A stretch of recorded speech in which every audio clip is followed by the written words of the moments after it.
Once my friend Jake and I decided to take a weekend camping trip to a remote site in Idaho. Spring was in full bloom, and it was the perfect time for outdoor adventures. We envisioned a weekend filled with laughter and relaxation, just like our previous trips. We arrived at the campsite in the late afternoon, setting up our tents by a serene lake surrounded by towering trees. The sun glinted off the water's surface as we unpacked our gear, feeling the excitement of a new adventure. Jake, an experienced camper, took charge while I gathered firewood, eager to contribute. As night fell, we lit a roaring fire, roasting hot dogs and making s'mores. Our laughter filled the air, but something shifted as darkness wrapped around us. It started with a faint noise, rustling in the underbrush. At first, I dismissed it as a small animal, but the sound persisted in a way that unsettled me. "Probably a deer or something," Jake said with a casual smile, trying to lighten the mood, but I wasn't convinced. The night deepened and we sat by the fire, trying to put the noise out of our minds. It was then that we first heard it, a soft humming, barely audible over the crackle of the fire. Jake and I exchanged uncertain glances. "Do you hear that?" I whispered. He nodded slowly, his smile fading. Just as Jake reached for the flashlight, the humming stopped, and an eerie silence enveloped us. We struggled to shake off our unease, convincing ourselves it was nothing. "Let's play some card games," I suggested, desperate for distraction. As we played, the humming returned, louder this time, as if taunting us. It sent chills down my spine. Without thinking, I whispered, "What if someone's out there?" Jake shot me a look, half excited, half scared. The nature of the sound shifted. It was almost rhythmic, drawing closer with each passing moment. Then, without warning, a loud thud rang through the campsite, making us jump. It sounded like something heavy had fallen. The atmosphere grew tense and oppressive, a feeling I couldn't ignore. "Maybe we should pack up," I said, anxiety coating my words, but Jake was adamant.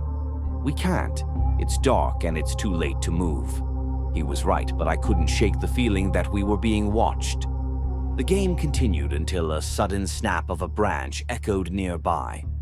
We turned our heads simultaneously, hearts racing. The humming had transformed into whispering, a language we couldn't understand. Everything went silent, and the only sound left was our pounding hearts. Jake stood and shouted into the dark, "Who's there?"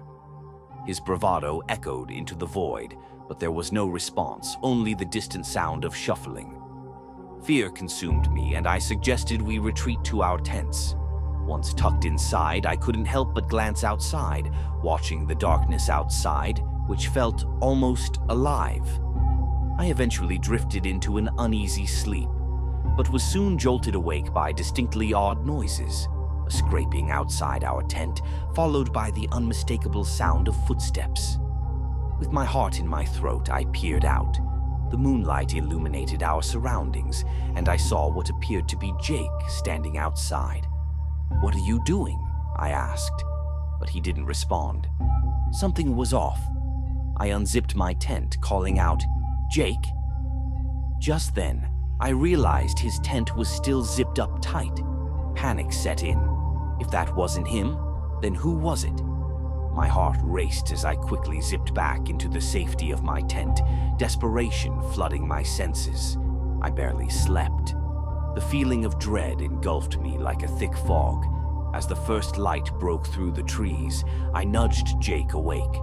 I revealed my fears and the unsettling experience of feeling watched.